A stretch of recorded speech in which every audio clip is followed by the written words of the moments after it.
कि बंगाल के मुख्य सचिव को दिल्ली तलब कर लिया गया है। बंगाल के डीजीपी भी दिल्ली तलब किए गए हैं। कानून व्यवस्था पर बैठक के लिए बुलाया है, गृह मंत्रालय ने बैठक के लिए बुलाया है।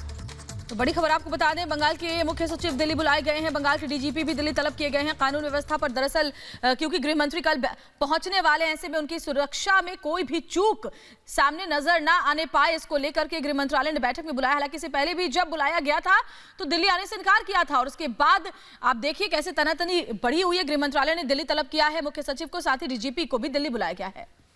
और हमारे सहयोगी रवि हमारे साथ जुड़ गए हैं न्यूज रूम से, सीधा उनका रुख कर लेते हैं।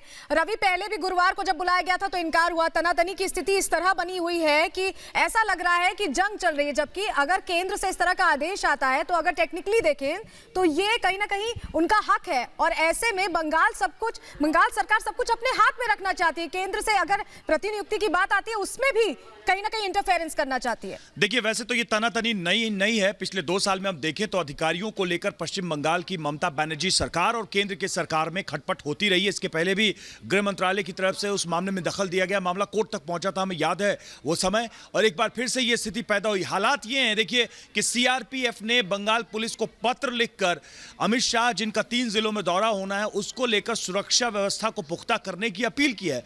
अर्धसैनिक बल की तरफ से ये रिक्वेस्ट की जा रही है, यानी कि कहीं ना कहीं लॉ एंड ऑर्डर की एक सिचुएशन है। इसके पहले भी जिन 3 अधिकारियों को आइडेंटिफाई किया गया था उनको आखिरकार सेंट्रल डेपुटेशन पे भेजा गया, जिसके बाद ममता बनर्जी ने विरोध जताया। अब हालत यह है कि जो टॉप ब्रास ब्यूरोक्रेसी है पश्चिम बंगाल की, चाहे वो सचिव हों, प्रधान सचिव हों या फिर डीजीपी, उनको भी तलब किया जा रहा है। इसका मतलब साफ है कि आने वाले समय में यह टकराव और बढ़ सकता है। और सबसे बड़ा प्रश्न यही है कि ममता सरकार अपने अधिकारियों को जिस तरीके से प्रयोग कर रही है और जिस तरीके से उन पर इल्जाम लग रहे हैं, चाहे वो प्रशासनिक अधिकारी हों चाहे वो पुलिस के अधिकारी हों, इसको लेकर केंद्र चिंतित है। क्योंकि अगर यही स्थिति बनी रही तो कहीं ना कहीं ये स्टेट वर्सेस सेंटर की स्थिति और आने वाले दिनों में खराब होगी। बिल्कुल, स्टेट वर्सेस सेंटर की स्थिति बनी हुई है वहां पर।